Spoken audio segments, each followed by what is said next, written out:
मुजफ्फरपुर जिले में cyber fraud के मामले थमने का नाम नहीं ले रहे। नया मामला काजी मोहम्मदपुर थाना क्षेत्र के नया टोला से सामने आया है, जहां अधिवक्ता के मुंशी राकेश कुमार साइबर ठग के निशाने पर आ गए। ठग ने खुद को सेना का जवान बताकर राकेश कुमार से व्हाट्सएप पर गाड़ी के कागजात भेजे और खरीदी का नाटक किया। इनकार करने पर ठग ने धमकी देना शुरू कर दिया और 15,000 रुपए क्रेडिट का फर्जी मैसेज भेजा।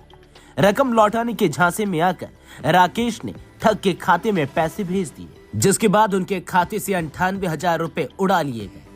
घटना की शिकायत काजी मोहम्मदपुर थाने में दर्ज कराई गई है, लेकिन अब तक कोई कार्रवाई नहीं हुई। पुलिस की निष्क्रियता से आक्रोशित अधिवक्ताओं ने एसएसपी से त्वरित कार्रवाई की मांग की। यह घटना 16 दिसंबर की बताई जा रही है।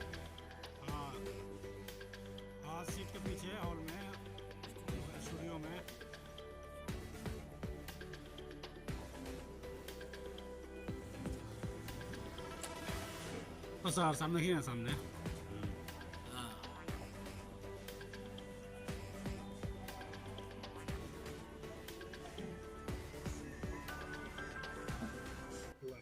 मैं राकेश कुमार सिंह, अधिवक्ता लिपिक, एडवोकेट एसोसिएशन, मुजफ्फरपुर, बिहार।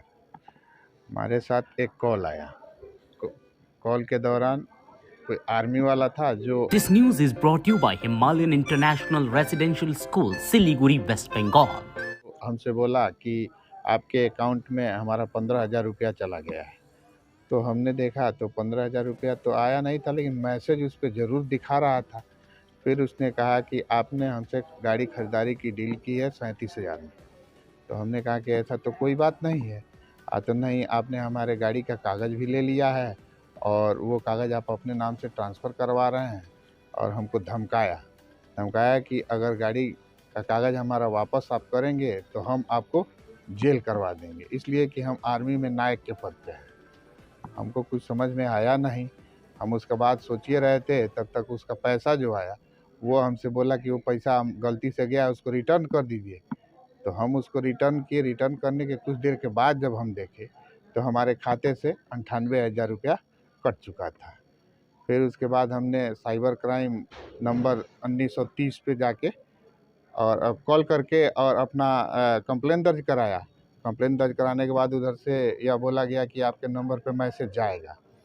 तो मैसेज तो कुछ आया नहीं, लेकिन फिर दूसरे दिन जब हम गए तो वहाँ बोला गया कि यहाँ से कुछ नहीं हो सकता है, आप काजी मोहम्मदपुर थाने में जाइए और थाने में जाके एफआईआर दर्ज करवाइए। हम वहाँ गए तो एफआईआर दर्ज करने के लिए वो लोग तैयार नहीं थे, कह रहे थे कि आखिर इससे होगा क्या। तो हम वापस चले आए, आके अपने अधिवक्ता एसोसिएशन में बोले तो ये लोग काफ़ी दबाव दिए। तब जाके वहाँ पे 16/12/2024 को कांड काजी मोहम्मदपुर कांड संख्या 355-24 दर्ज हुआ। कब का मामला है ये मामला है 11/12/2024 का। आप कैसे फंस गए? आप तो अधिवक्ता हैं, तो इस सब मामले कैसे? अब फंसने वाली बात अब आपको क्या बताएं, दिमाग में कुछ और चल ही रहा था तो आदमी फंस गया। फंसाने वाला तो किसी को भी फंसा सकता है। हमारे अधिवक्ता लिपिक हैं श्री राकेश जी, जो कि पुराने अधिवक्ता लिपिक हैं। अब इनको कोई कहा कि हम आर्मी में काम कर रहे हैं और आपके खाता में मेरा पैसा वगैरह जा चुका है, ये अपना सब चेक को किए और फिर उस पैसा को जब भी वापस किए या गाड़ी का वगैरह का क्या डीलिंग वगैरह सब वो कर रहा था। इसी बीच में इनके अकाउंट की जानकारी उसको हुआ, वो 98,000 रुपया वो खाता में से पैसा जो है काट लिया।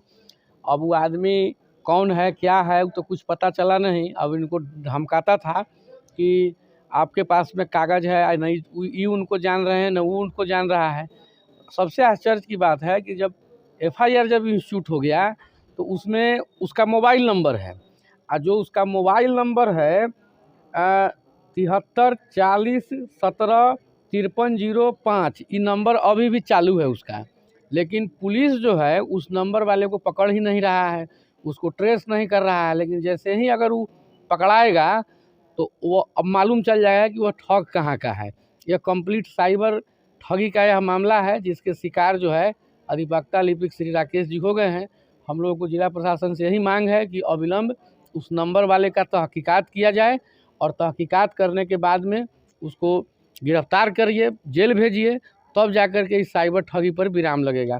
इस संबंध में काजी मोहम्मदपुर थाना कांड संख्या 355/24 दर्ज हो चुका है, लेकिन पुलिस को जो त्वरित अनुसंधान करना चाहिए था, तीव्र अनुसंधान करना चाहिए था, उसमें पुलिस कहीं न कहीं शिथिल है। हम लोग जिला प्रशासन से फिर से मांग करते हैं कि इसमें अनुसंधान में गति लाएं, क्योंकि मामला कोर्ट कचहरी से संबंधित लोगों का है, इसलिए इस मामले में इनको न्याय मिलना चाहिए। जी।